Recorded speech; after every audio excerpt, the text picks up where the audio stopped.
Good evening, ladies and gentlemen, and welcome to Don't Tell Mama. As a courtesy to our performers, we ask that there be no picture taking, no texting. Please turn off all your cell phones and keep the aisles clear for the performers and the wait staff. Thank you so much and enjoy the show. And now, ladies and gentlemen, please welcome Sydney Meyer.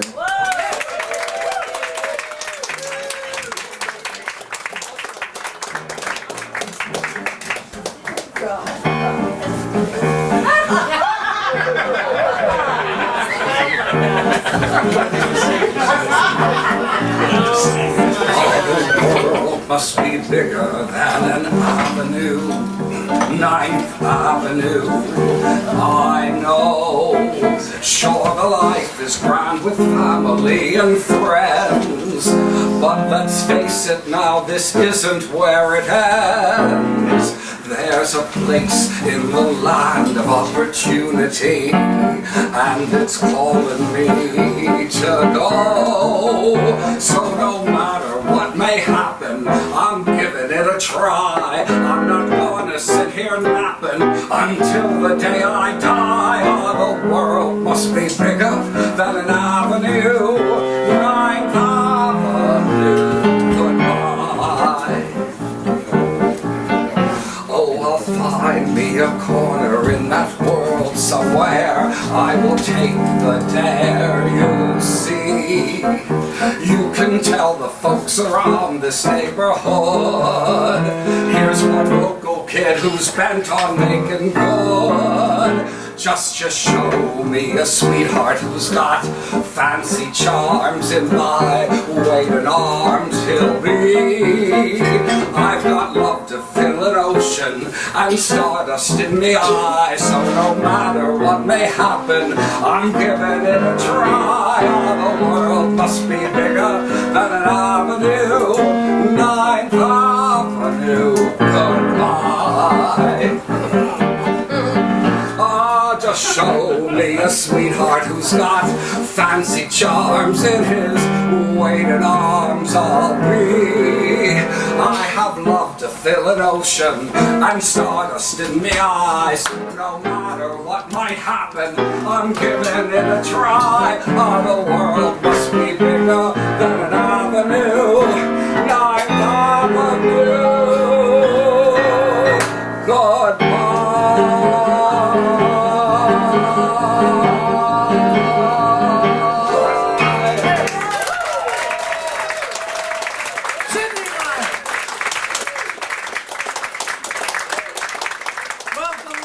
Welcome to the Black Friday edition of Ricky Ritzel's Broadway. Now, there you hope your shopping was successful and you walked off all that turkey from yesterday. Tonight we present another veritable feast of musical Broadway delights, so to speak. Beginning with a show that premiered almost 100 years ago to the day, November 18th, 1919. Irene opened at the Vanderbilt Theater, 148 West 48th Street. It starred Edith Day, Walter Regan, and the ever-popular Eva Puck. Is she here? No. Well, at the time it became the longest-running musical in Broadway history at 675 performances. 54 years later, the show was revived to open the brand new Minskoff Theater. The score was largely replaced with more well-known songs by the same composers, and the story reworked to showcase the stars Debbie Reynolds, Patsy Kelly, George S. Irving, and Ruth Warwick. Producer Harry Rigby was flush with his successful 1971 revival of No No Nanette with Ruby Keeler, so he persuaded the 41-year-old Reynolds to make her Broadway debut as this brash teenage Irene O'Dare. The director was chosen, are you ready? John Gielgud. And David Merrick had nothing to do with this. You know, Belinda Woolf was replaced by George S. Irving, and when Irene opened in Toronto, Reynolds developed throat problems, so rather than cancel, she went on, sang the songs, but the lines were spoken off stage by Gielgud.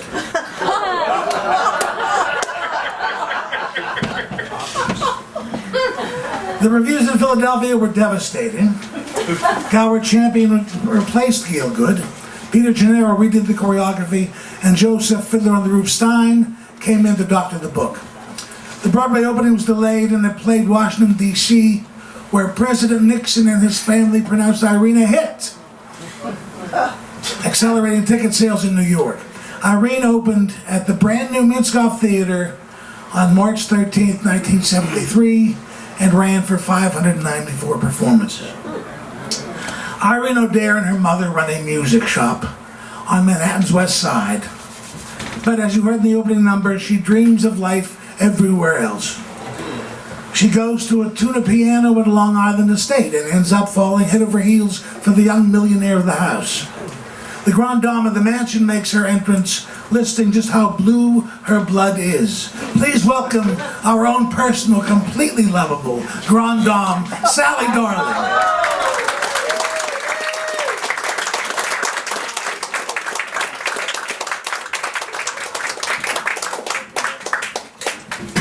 And a debutante. Where's the debutante? Where are my debutantes? There's my other debutante, yes. Aaron Morsheed and I will be playing the debutantes.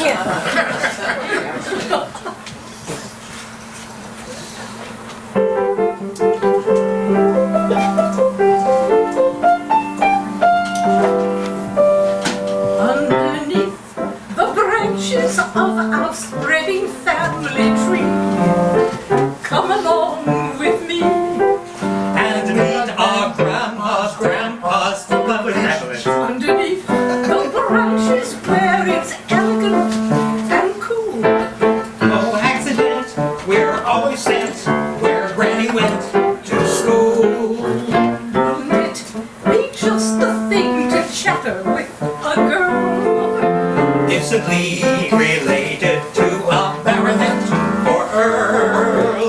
Think of it, come drink of it, they're just your cup of tea. Underneath The branches of the spreading family tree. La la la, la la la, la la. Next to us, the world at large was fraudulent and pale. Daddy went to Princeton. Oh dear God, at least to Yale. Merrily, you'll find you'll want to be Underneath the branches of our spreading family tree. la la la, la la la, la la la, la la la, la la la, la la la, la. Sally Darling. Aaron Morsheed.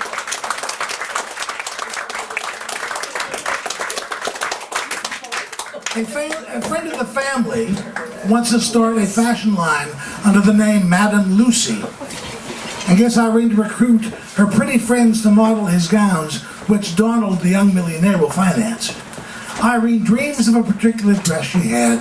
Please welcome the always dreamy Tora Martin.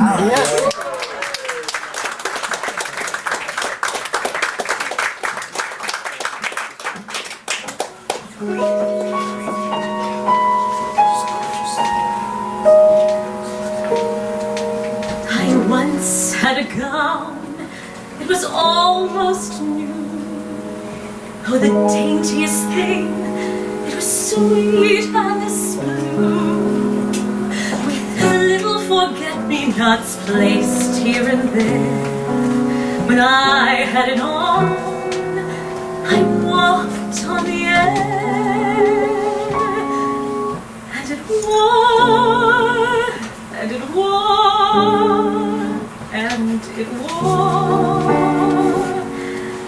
till it went, and it wasn't no more. In my sweet little lass blue gown, when I first wandered out on the town,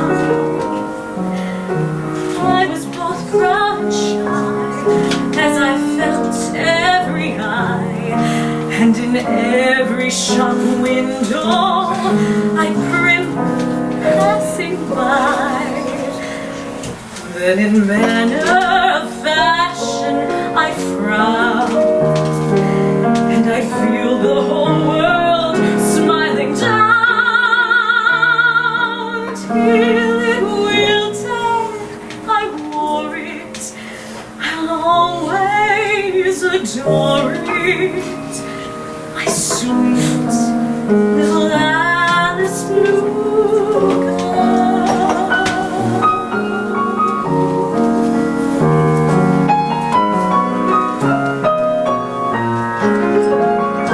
Till it wilted, I wore it, I'll always adore it, my sweet little Alice Blue gown.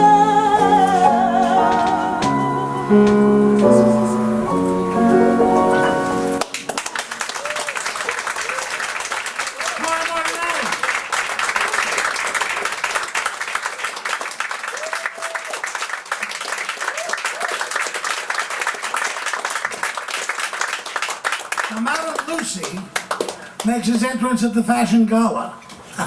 Please welcome the man who makes an entrance wherever he goes, the always fashionable Sidney Meyer.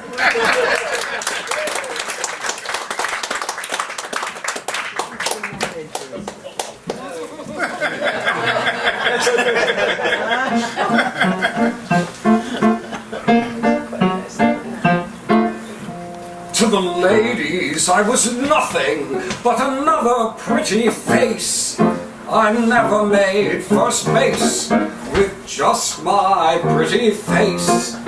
But then I took a needle and began to make a dress. Eureka! I discovered the secret of success. They go wild, simply wild over me. I can boast I'm the toast of gay Paris. The ladies seem to pine for a service such as mine. I take them, remake them, it's all too divine. Anything I will do for a fee. With the thimble, I'm nimble as can be. Each time a bodice I adjust, adding inches to the bust. They go wild, simply wild over me. Although I do not doubt myself, my horn I hate to toot. And though I should be mute, I'm obviously a beaut. It's strange how they adore me so. The French would call it faux. But what I did for them girls, I'm here to do for you. All the girls that you see in Paris look their best when they're dressed by little me. I take each frock and fill, and to add an extra thrill, I tease them, I squeeze them, it all goes on the bill. In the US of A I should be, it's a grand land opportunity. For when the women buy my clothes, and the men pay through the nose, they go wild, simply wild over me.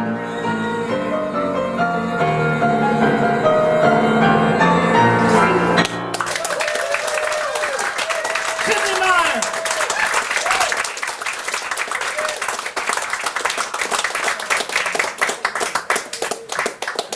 Irene has posed as a society debutante to make Madame Lucy's fashions famous, but wants to stop. Donald wanted her to continue, and she angrily leaves. She professes her sorrow in a song put into the revival when Jane Powell took over for Debbie Reynolds. Please welcome the irreplaceable Aaron Morishita.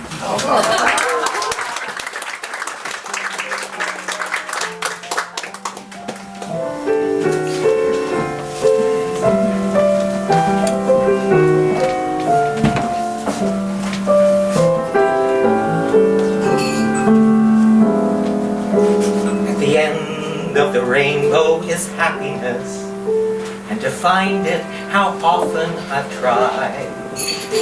But my mind is a race, just a wild goose chase, and my dreams have all been denied. Why have I always been a failure? What could the reason be? I wonder if the world's to blame. I wonder if it could be me. I'm always chasing rainbows,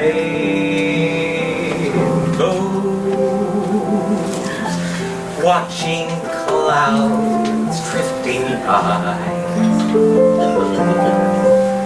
My schemes are just like all my dreams, ending in the sky. Some fellas look and find the sunshine, I always look and find the rain. Some fellas make a winning sometimes, I never even make a game, believe me. I'm always chasing rainbows, waiting to find a little bluebird in May. Some fellas look and find the sunshine, I always look and find the rain. Some fellas make a winning sometimes, I never even make a game, believe me. I'm always chasing rainbows, waiting to find a little bluebird.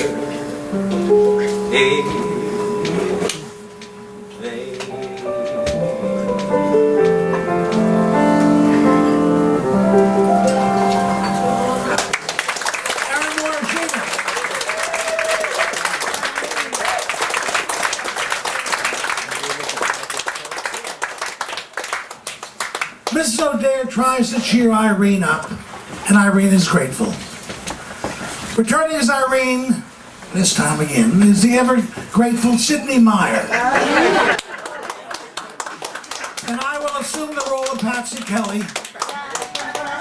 As Mrs. O'Dare, I always knew I was a lesbian.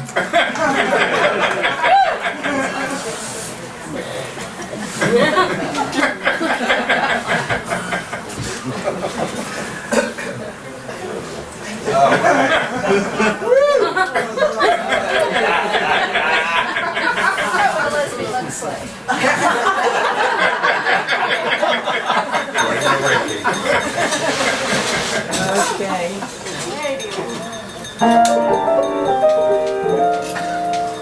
Mother angel darling, angel mother mine, you're like a light that is shining and bright, a pearl that is cast before swine. You walk on fairy footsteps, you shimmer like a star. So mother, my dear, kindly put down your beer.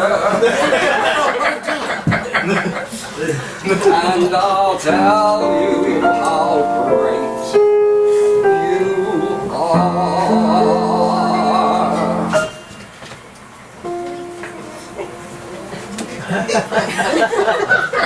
You are just a little bit old-fashioned, very narrow in your point of view. And I've often heard you say 6 or 7 times a day, if it's printed in the papers, then it's true. But I would never dare to criticize any single thing you do, for you're the one who will forever be sweeter than a saint could ever be.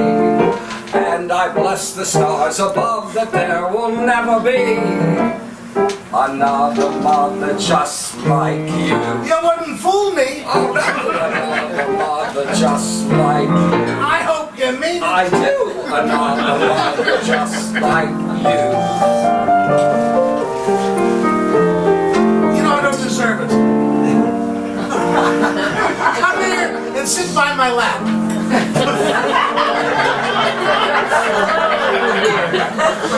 You put on a little weight. Well, it's the holiday season. Father Angel darling, in my arms take rest. You've always been my joy, but I wanted a boy.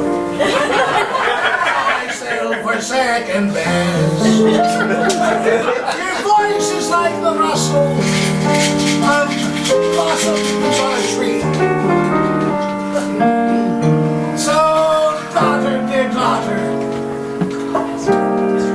send your mother an evening and hear what you've been to me. You were not the world's cutest baby. As I recall, your little eyes were crossed. And the heart she'd yell so loud it'd always draw a crowd. And I often used to wish that you'd get lost. But I guess that I'm adjustable. My maternal instincts, they grew. And they I could not do without having someone just like you about. But your life I'd never sentenced to about. Another daughter just like You wouldn't fool me. another daughter just like Sing hallelujah. Another daughter just like you.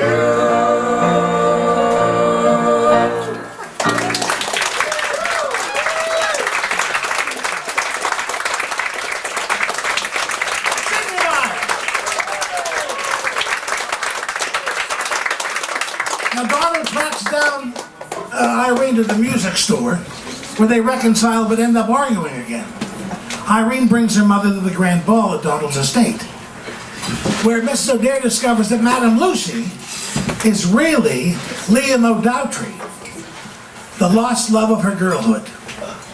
Donald announces his love for Irene, and she drops the society debutante facade, introducing the finale, which tonight will be done by the marvelous Marcia Roney.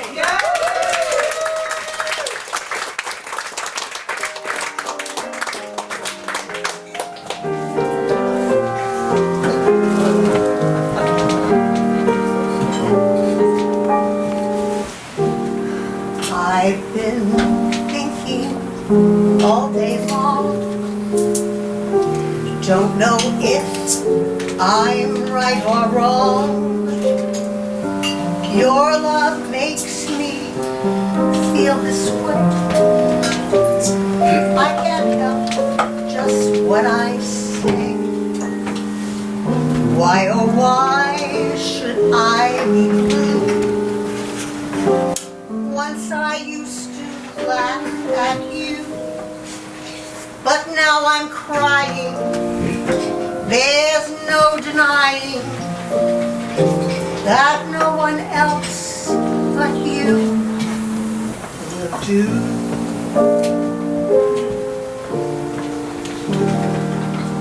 You made me love you. I didn't want to do it. I didn't want to do it. You made me want you. And all the time you knew it. I guess you always knew it. You made me happy sometimes. You made me sad. But there were times, dear, you made me feel so bad. You made me sigh for. I didn't want to tell you. I didn't want to tell you. I need your love. It's true. Yes, I do. Indeed, I do. You know I do. Give me what I cry for. You know you've got the brand of kisses that I die for. You know you made me love you.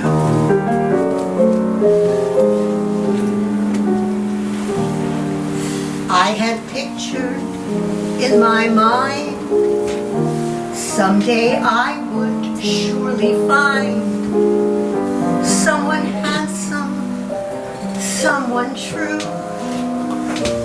But I never thought of you. Now my dream of love is o'er. I want you and nothing more. Come on and fold me. Come on and hold me.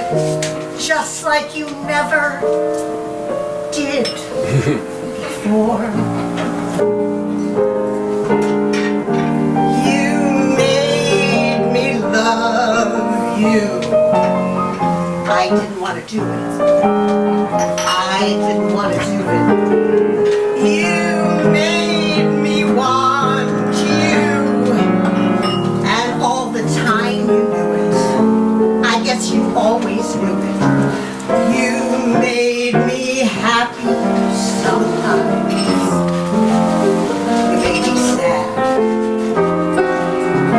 But there were times, babe, you made me feel so bad. You made me cry for. I didn't want to tell you. I didn't want to tell you. I need your love. It's true. Yes, I do. Indeed, I do. You know I do. Give me what I cry for. You know, you got the brand of kisses that I die for. You know, you made me love you.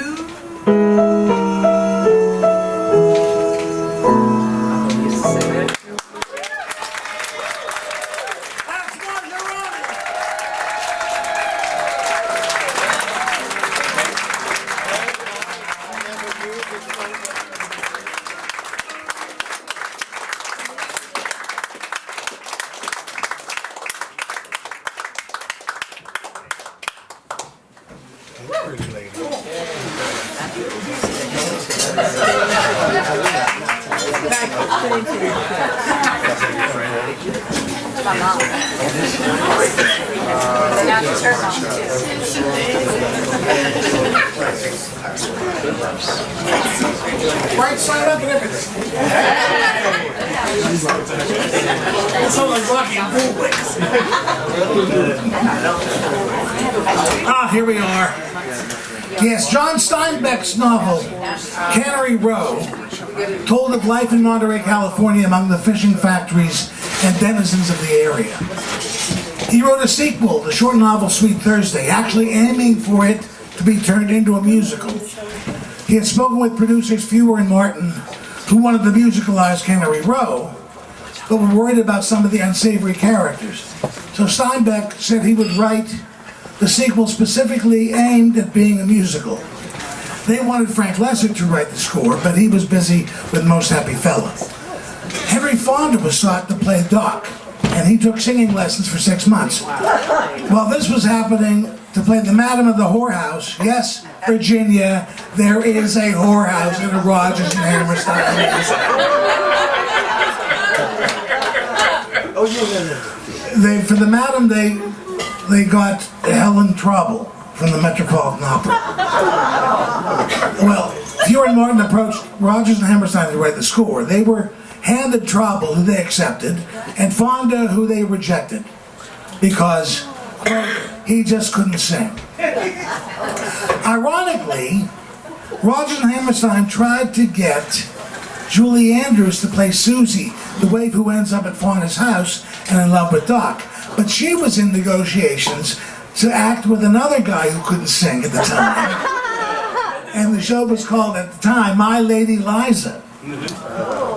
Then they tried for Janet Leigh, but ended up with Judy Tyler, who, you don't have to acknowledge it, you know this, but she happened to play Princess Summer, Fall, Winter, Spring on Howdy Doody.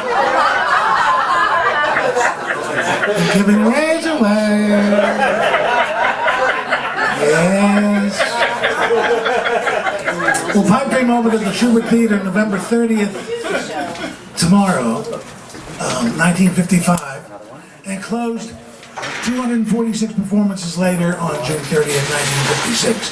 It's the shortest running show Rodgers and Hammerstein ever wrote. Reviews were fair to bad. Brooks Atkins of the New York Times termed it a pleasant, lazy romance, Mr. Rodgers and Mr. Hammerstein in a minor key. John McClane of the Journal American stated, "This is a far cry from the exalted talents of the team that produced South Pacific. They must be human after all." But producer Billy Rose summed it up saying, "You know why Oscar shouldn't have written that? That guy has never been to a whorehouse in his life."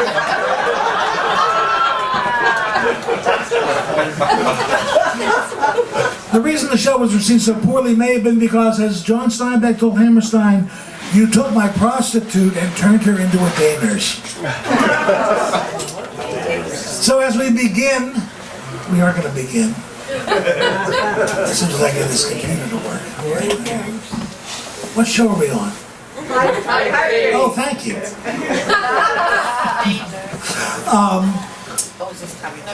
Doc is a marine biologist working at his lab in Monterey, California. Here to illustrate his view on life is the always observant Tommy J. Dose.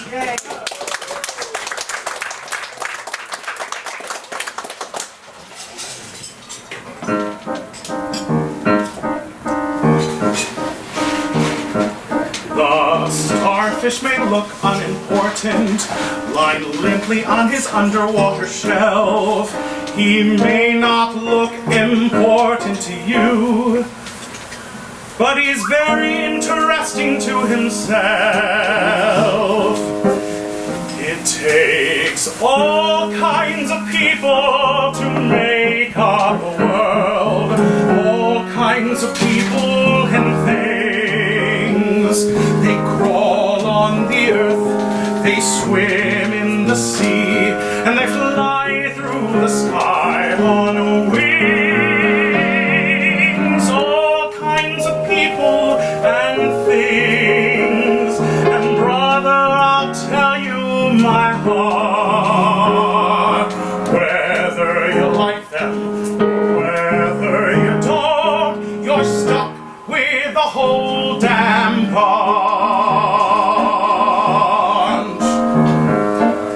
I don't care for much for the buzzer. He is something that I never want to be. But who knows what goes on in his mind? He may think he is superior to me. You may not admire the armadillo. They're repulsive and they lead peculiar lives. They may not look attractive to you, but they're very interesting to their wives. It takes all kinds of people to make up a world. All kinds of people and things.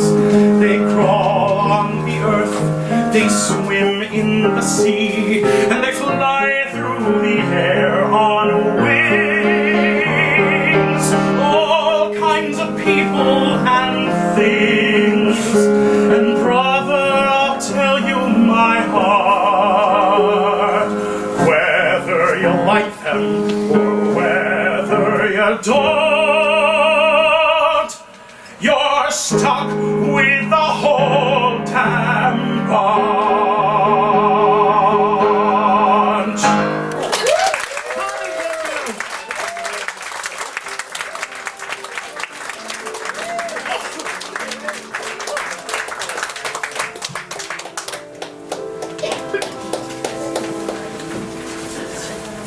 Well, I was right in the first place.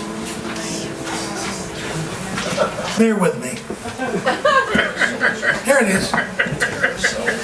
Several local friends show up, including one who brings Susie, who has cut her hand trying to steal donuts.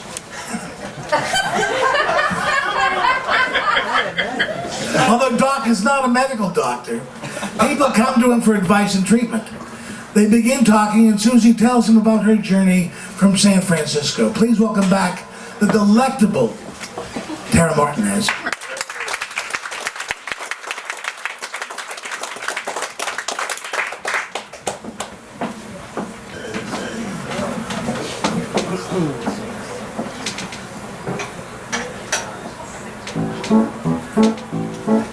Scooted out of Frisco over Route 101, bombed a ride as far as San Jose, rode aboard a Greyhound till I run out of dough, and landed on my can in Monterey.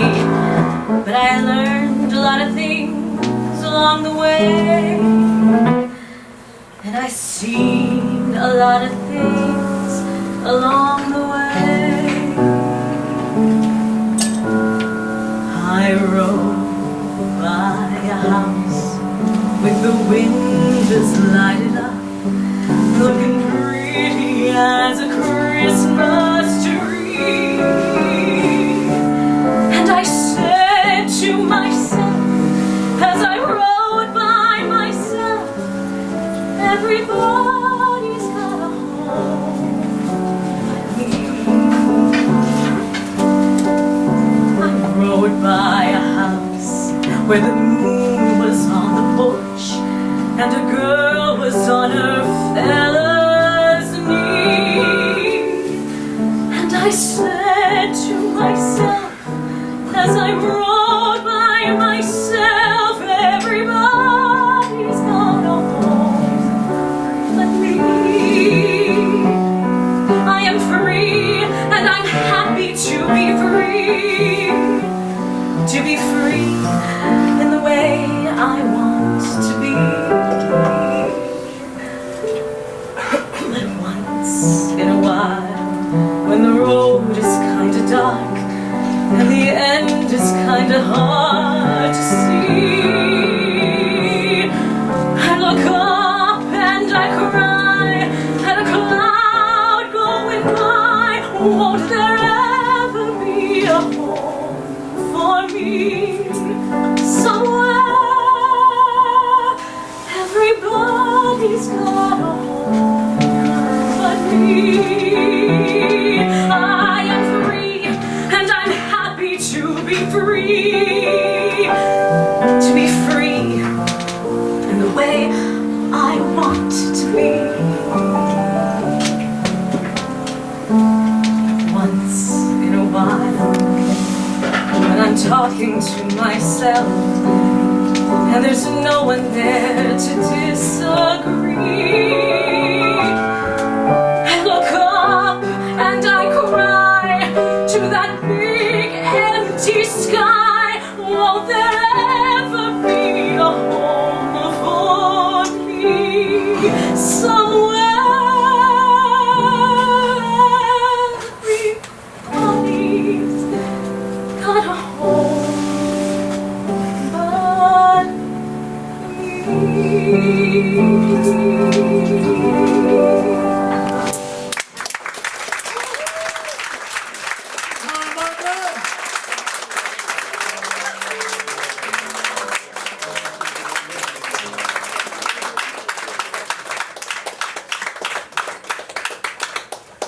Word travels fast, and Fauna, who runs the Bear Flag Cafe, comes to talk to the new girl in town and takes her in. Although Susie knows exactly what kind of cafe it is. Eventually the attraction between Doc and Susie grows, but Susie tells Doc he doesn't need a girl like her, he needs a wife. She moves out of Fauna's, and both she and Doc are miserable. Doc's friend, a guy named Hazel, hates to see his friend this depressed. Here to mull things over is Erin Morishita.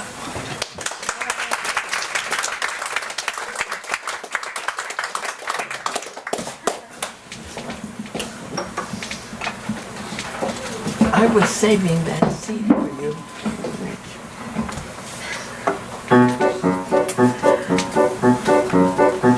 I suffer something awful when I think. Thinking puts my brain on the blink. I feel a sort of ticking and a scraping in my head, like a million skaters clinking round a rink. And here's the thing that always gets me sore. Thinking never changes the score. By the time you make your mind up, it's a cinch you're gonna wind up behind the 8 ball like you was before. When I got something important to think about, I go and hide under a tree so I can be by myself and nobody could bother me. I add it up, dope it out, kind of mule it over. The hardest part for me is to remember what the problem is. It goes away from me and I chase it, and other things get between me and it, like they was trying to trip me up. So I grit my teeth, and I close my eyes, and I screw my eyebrows together, and I cover my ears so there ain't no chance to hear. I stay that way for a minute or two, then try to think the problem through, and dig and dig and dig for the big idea. Then I open my eyes, and ungrit my teeth. And I separate my eyebrows, and I take my hands off of my ears so I can hear. I pull my thoughts together, and I tie them in a knot, and then I look at what I got. Nothing.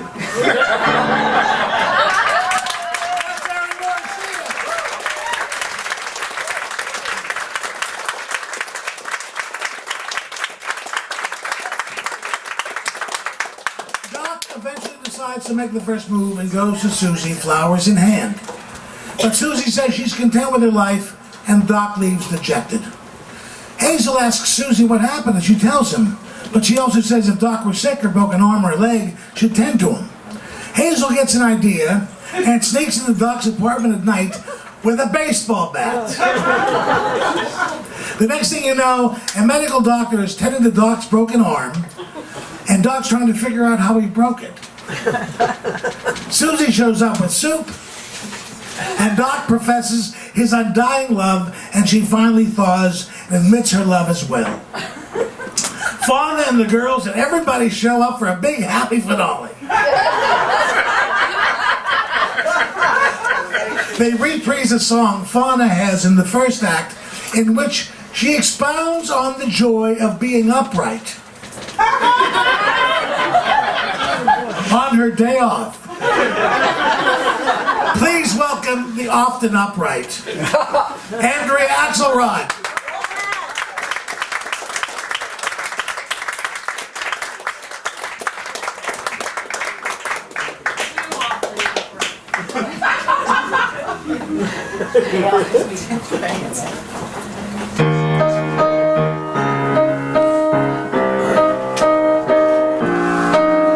When the sun flew in my window and crept in bed with me, I knew that this would be a sweet Thursday. When the wind got confidential and whispered through a tree, I knew that this would be a sweet Thursday. My head was up in the clouds, my heart was flapping its wings. I looked at the sky and wanted to try to do impossible things.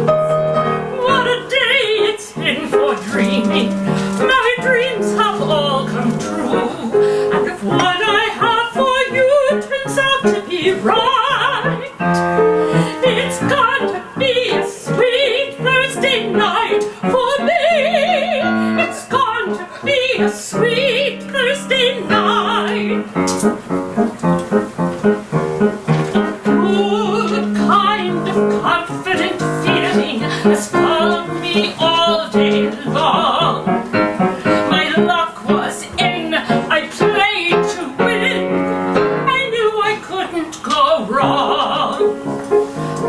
A big red geranium told me today is your day for fun. A katydid said, take it, kid, you better take it and run. Some shirts hanging up on the clothesline were flapping their tails my way. Hiya, fauna, hiya, babe. This is the dawn of a day, my boys. This is the dawn of a day. When the sun flew in my window and crept in bed with me, I knew that this would be a sweet Thursday. When the wind got confidential and whispered through a tree, I knew that this would be a sweet Thursday. My head was up in the clouds, my heart was flapping its wings. I looked at the sky and wanted to try to do impossible things. What a day it's been for dreaming. My dreams have all come true.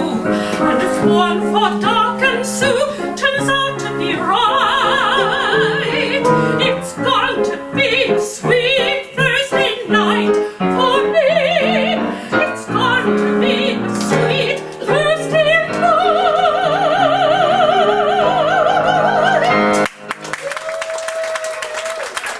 That's Andy Napolitano.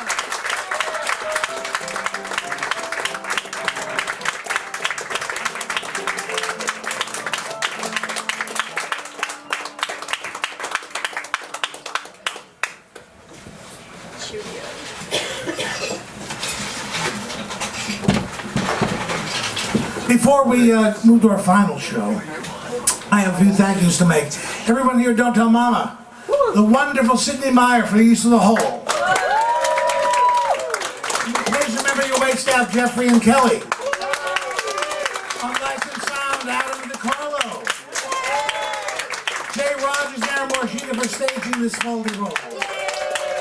This amazingly talented cast for their time and talent. Thank you. And thank you all for coming out tonight. Our next show is Friday, January 31st at 7, when God only knows what we'll be doing. Until then, happy holidays, Merry Christmas, Hanukkah, Kwanzaa to all. And now, change card.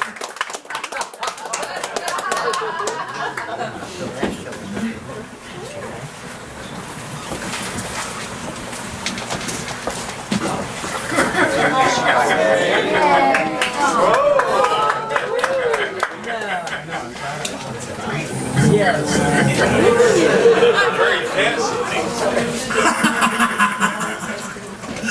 Well, let's see here. Theatrical titan Cameron McIntosh acquired the rights to a stage production of Mary Poppins directly from the 93-year-old author, P.L. Travers, on the presumptions that the creators be British, and no one who ever worked on the Disney film had anything to do with it. Would I lie to you? Maybe. The minute she died in 1996, Cameron McIntosh met with Disney so there could be some songs from the film involved. I hope she didn't haunt him. Songwriters George Stiles and Anthony Drew were hired to write new songs. The new libretto was written by Julian Downton Abbey Fellows. Sir Richard Eyre was brought on to direct. After out-of-town tryouts, Mary Poppins opened at the Prince Edward Theatre December 15, 2004. The show opens with Bert, an odd job expert, explaining to the audience what it's like at 17 Cherry Lane with a delightful song. So please welcome the delightful Jeffrey Parazotto.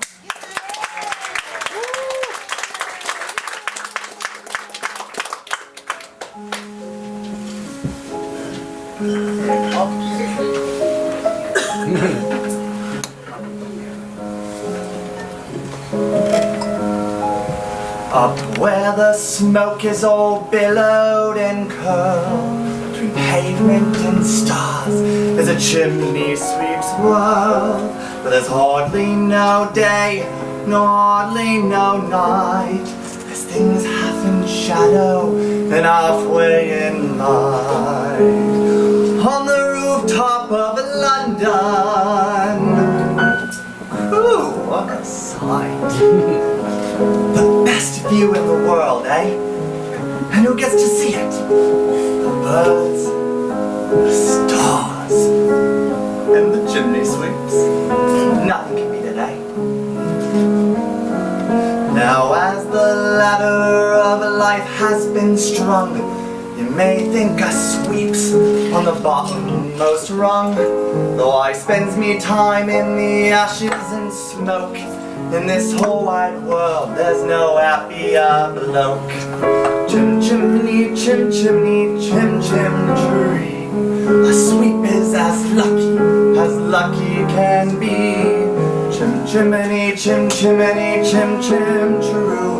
Good luck will rub off when he shakes hands with you. Or below me a kiss, and that's lucky too.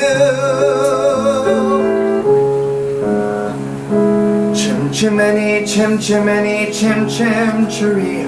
When you're with a sweep, you're in glad company. Nowhere is there a more happier crew than them's what sings chim chim cheree, chim cheree. Chim chimney, chim chim cheree, chim cheree.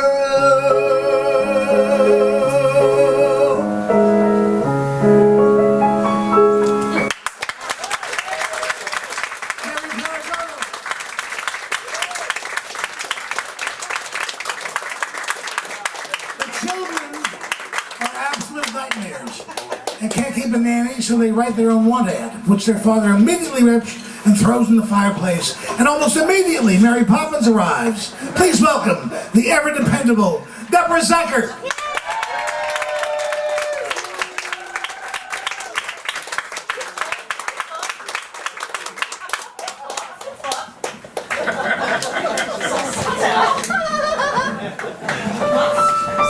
My goodness gracious.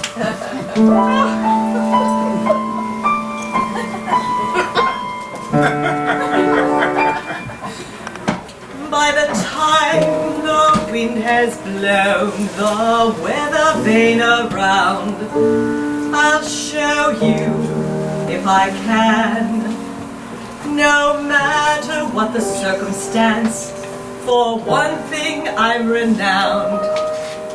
My character is spit, spot, spick, and span. I'm practically perfect in every way. Practically perfect, so people say. Each virtue virtually knows no bounds. Each trait is great and patently sound. I'm practically perfect from head to toe. If I had a fault, it would never dare to show. I'm so practically perfect in every way.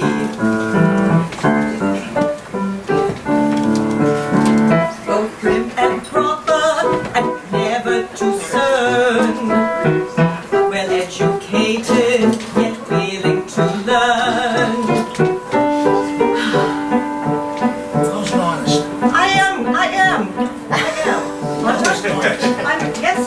I'm close and honest. Honest? I'm honest, yes. I'm manner refined. And I wear shoes of the sensible kind. I suffer no nonsense, and whilst I remain, I feel there's nothing else I need explain. I'm practically perfect in every way. Practically perfect, that's my forte. Uncanny nannies are hard to find. Unique yet meek, unspeakably kind. I'm practically perfect, not slightly soiled. I'm running like an engine that's just been freshly oiled. I'm so practically perfect in every way. I'm practically perfect, and here's my aim. By the time I leave here, you both will be the same. You'll be practically perfect. You will be practically perfect. You will be practically perfect in every way.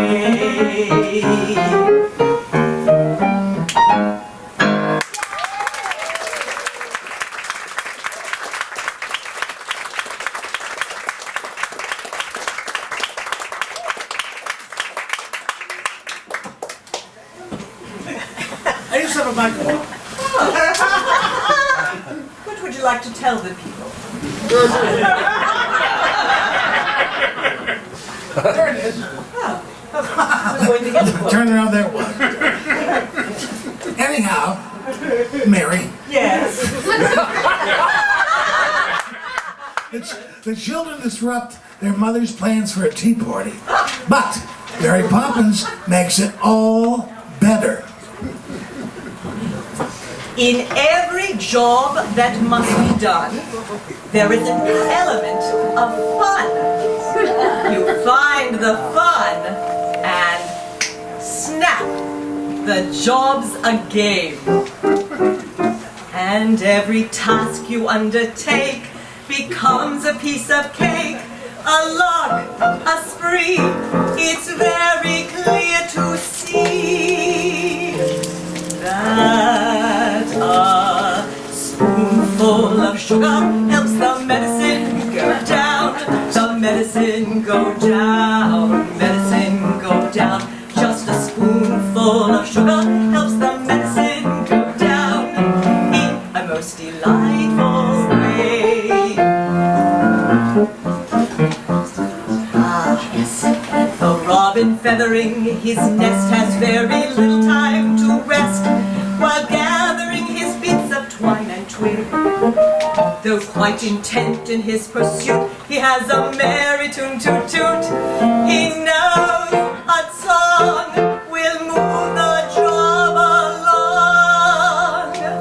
For a spoonful of sugar helps the medicine go down. The medicine go down, medicine go down. Just a spoonful of sugar helps the medicine go down in a most delightful way. Dance break.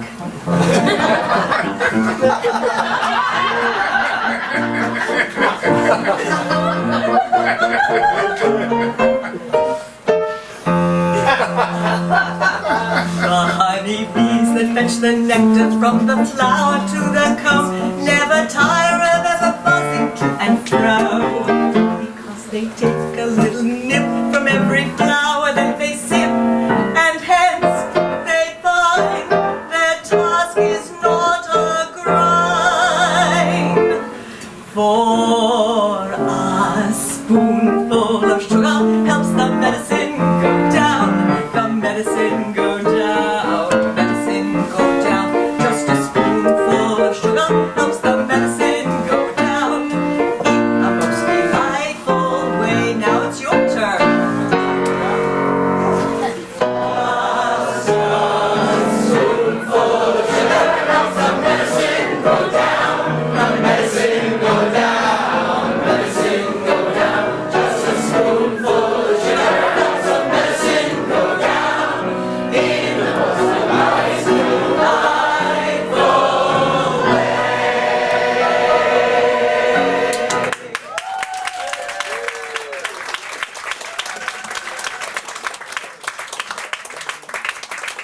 That's the result.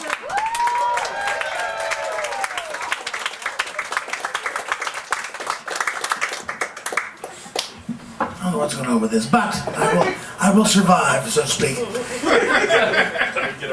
After Mary takes the children to see their father at the bank where he works, they come to St. Paul's Cathedral, where Mary tells them that the bird woman who sits there tirelessly on the steps, feeding the birds. Please welcome the ever tireless Elaine Breyer.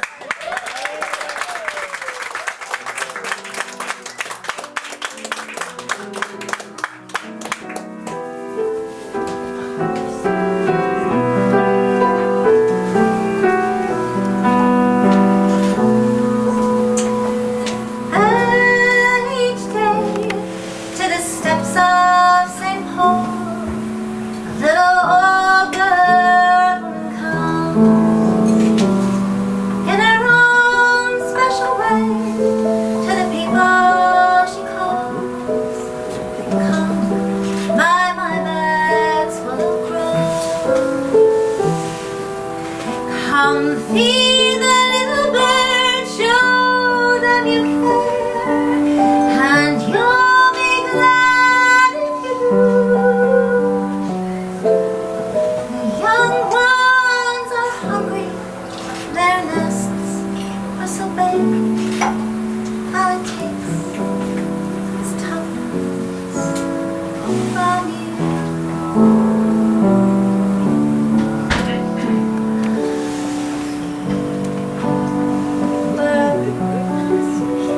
Tuppence a bag, tuppence, tuppence, tuppence a bag.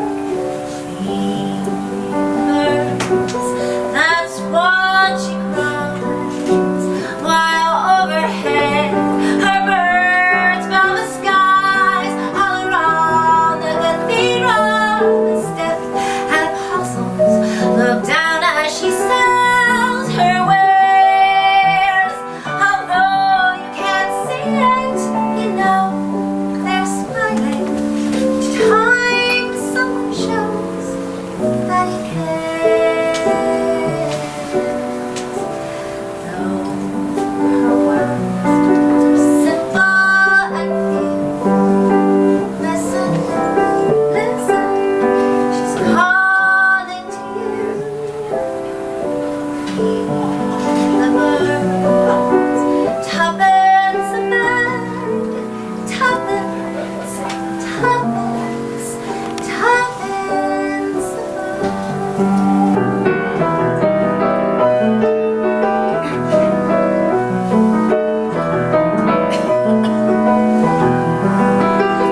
things have gone terribly wrong at the bank. Their father's been suspended, and the children get into a horrible row. Mary concludes the only way for them to learn is for her to leave. Their mother calls upon their father's nanny to replace Mary. She's a dreadful sight. And a mean, cruel monster. Please welcome the demure and lovely Alice Nussbaum.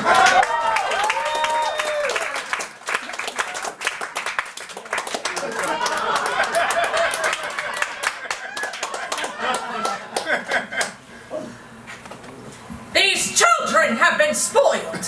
I've arrived here just in time. By chance I brought the punishment that best befits the crime. Brimstone, treacle, and codling oil, liberal doses of each. These are the treats from which children recoil, the lessons I'm going to teach. Just follow my model and don't mollycoddle. It may lead the irksome to irk. So seek satisfaction from punitive action. Brimstone and treacle will work. Open. Does it taste as bad as it smells? Does it taste as bad as it smells? Worse. Brimstone and treacle and carbolic soap. These are the tools of my trade. With spoonfuls of sugar, you don't have a hope of seeing that changes are made. Where matters are chronic, my tincture's the tonic that's certain to wipe off a smirk. Just pour out a ration in matronly fashion. Brimstone and treacle will work. The boy will go to boarding school at once. As for the girl, I'll take charge of her myself. I won't stand for whining or whinging or whimpering, crying or lying or sobbing or simpering. I fear it's clear that in these two such bad habits lurk. First threaten to throttle, then uncork the bottle. Brimstone and treacle will work. Now, show me to my room. Brimstone and treacle will work.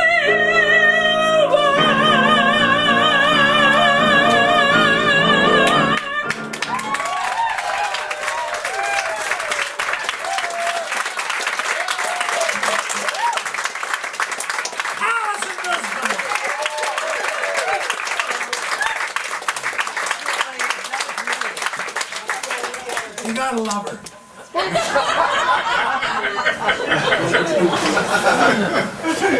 Now, back at the bank, Father is suddenly praised for the turn of events and the bank claiming victory. When asked the word that brought about success, he remembers a word Mary Poppins used. Please welcome Deborah Zacher and Jeffrey Parazotto.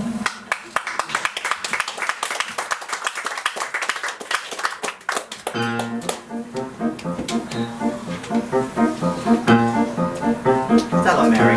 Okay, I will. When trying to express oneself, it's frankly quite absurd to leaf through lengthy lexicons to find the perfect word. A little spontaneity keeps conversation keen. You need to find precisely the word you want to mean. Supercalifragilisticexpialidocious, even though the sound of it is something quite atrocious. If you say it loud enough, you'll always sound precocious. Supercalifragilisticexpialidocious.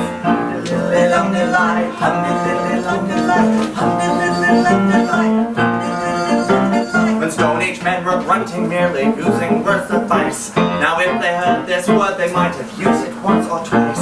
I'm sure Egyptian pharaohs would have grasped it in a jiff. Then every single pyramid would bear this hieroglyph. Oh, supercalifragilisticexpialidocious. Even though the sound of it is something quite atrocious. loud enough, you'll always sound precocious. Supercalifragilisticexpialidocious.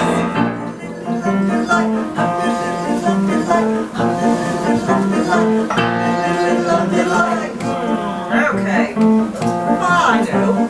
The Druids could have carved it on their mighty monoliths. I'm certain the ancient Greeks would have used it in their myths. I'm sure the Roman Empire only entered the abyss because those Latin scholars didn't have a word like this.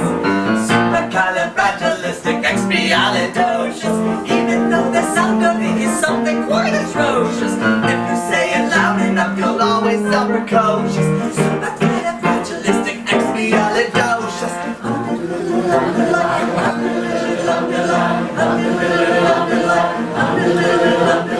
When the cat has got your tongue, there's no need for dismay. Just summon up the words and then you go along to say. Pick out those 18 consonants and 16 vowels as well, and put them in an order which is very hard to spell. Supercalifragilisticexpialidocious. Even though the sound of it is something quite atrocious. If you say it loud enough, you'll always sound precocious. Supercalifragilisticexpialidocious.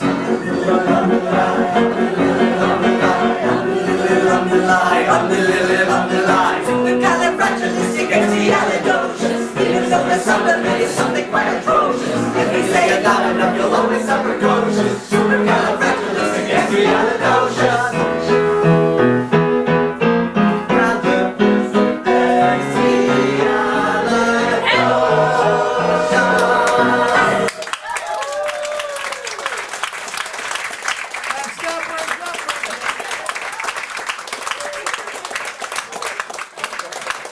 Mary Poppins has returned and immediately sets about dispatching the horrible Miss Andrew. Alice in this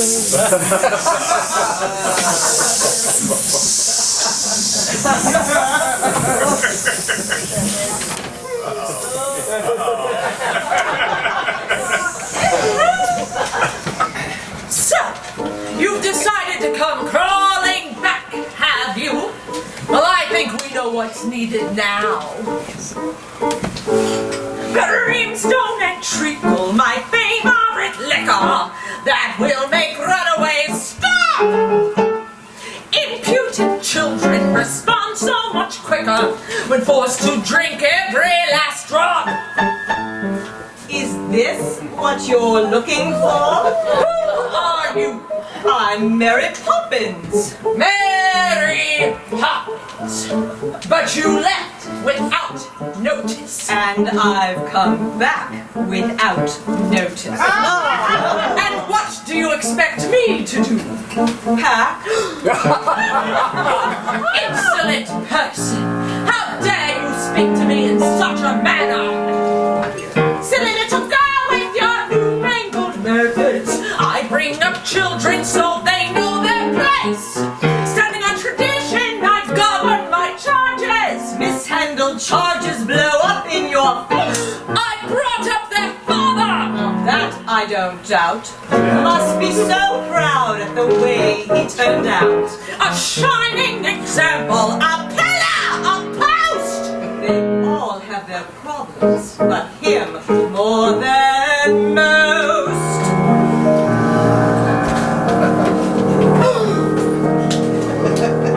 You let my little lock out of his cage. Now you will bear the full brunt of my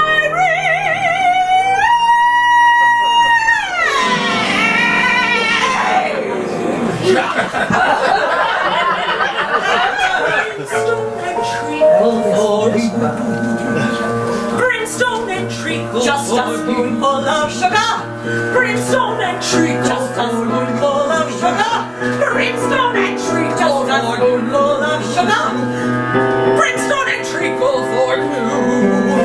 I recognize fully that you are a bully who gets cruel views from as a bug. Well, now here's a catch because you've met your match. Brimstone and treacle. Brimstone and treacle. Brimstone and treacle. Brimstone and treacle. Forward.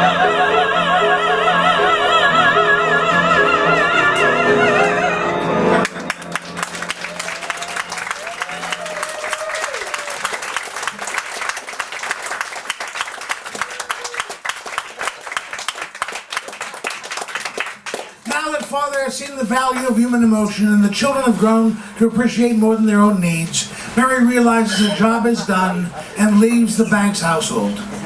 Now, although the stage musical ends differently, we're going to end like the movie because that's what most of us know.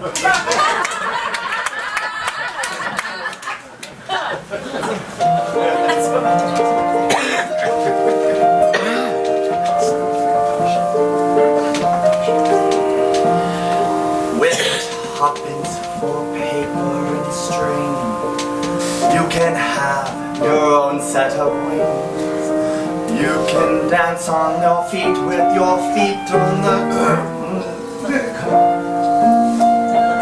with your feet on the ground. You're a bird in flight with your fist holding tight to the string of your kite. Oh, let's go fly a kite up to the highest height. Let's go fly a kite and send it soaring up to the atmosphere, up where the air is clear. Oh, let's go fly a kite. When you send it flying up there, all at once you're lighter than air. You can dance on the breeze over houses and trees with your fist holding tight to the string of your kite.